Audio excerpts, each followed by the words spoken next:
रस्ता आहे की नदी हेच समजत नव्हतं. तुम्ही बघू शकता किती सारं पाणी रस्त्यावर उतरलेलं होतं आणि रस्ता कोणता आहे हा कळतच नव्हता. तर हाय, हॅलो, नमस्कार सर्वांना. मी सायली पुन्हा एकदा स्वागत करते माझ्या मिनी व्लॉगमध्ये. तर मंडळी तुम्हाला तर माहिती आहे 7 तारखेला रेड अलर्ट दिलेला होता. ढगफुटी होण्याची शक्यता होती नाशिक आणि त्र्यंबकला. तर पण आता आपले कामं तर आपल्याला करावंच लागतं. तर मी गेली होती माझ्यासाठी जॉब बघण्यासाठी. मला एक जॉब ऑफर आली होती तिथे बघण्यासाठी. तर मग खूप त्या दिवशी पाऊस होता. इच्छा नव्हती बाहेर जायची, तरी पण जावं लागलं. आणि मग तिथून काय माझं काम होतं ते करून बाहेर निघालो आणि मग थोडंसं भिजले मी. आता भिजलीच आहे, तर मला चला आता भिजण्याचा आनंदच घेऊया. मग मिस्टरांना खूप तंग करून मग थोडंसं बाहेर गेलो होतो. बाहेर म्हणजे जवळपासच गेलो होतो. दूर काय आम्ही गेलो नाही. तुम्हाला तर माहिती आहे आपल्या नाशिकचा सगळ्यात फेमस स्पॉट हा पांडवलेणी आणि बुद्धलेणी हे तुम्हाला नाव ऐकलेलंच असेल तुम्ही. मग आम्ही तिकडे गेलो आणि थोडंसं पाऊस बऱ्यापैकीच होता.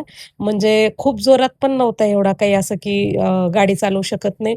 पण रस्त्यावरती खूप जास्त पाणी भरलेलं होतं, खूप जास्त. भीती पण वाटत होती. पण मग खतरो के खिलाडी करायची आपल्याला सवयच आहे.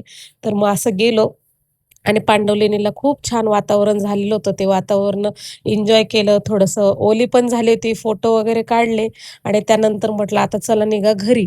कारण घरी जायचं होतं लवकर. कारण संध्याकाळी पण जर जास्त पाऊस आला म्हटलं, तर परत आपण कुठं अटकायला नको. त्यामुळे मग वापस आम्ही घराकडे निघालो.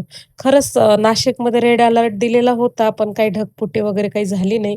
आणि मग संध्याकाळी येताना पेट्रोल वगैरे टाकलं गाडीमध्ये आणि मग घरी घरी आलो आम्ही. नंतर रस्त्यात चहा पण पिला थोडासा आणि आम्ही जिथं राहतो ना, खरं तर त्या एरियात एवढा जास्त पाऊस झालेला आहे, म्हणजे पाणी साचलेलं आहे. पाऊस सगळीकडे सारखाच आहे, पण पाणी साचलेलं आहे खूप जास्त.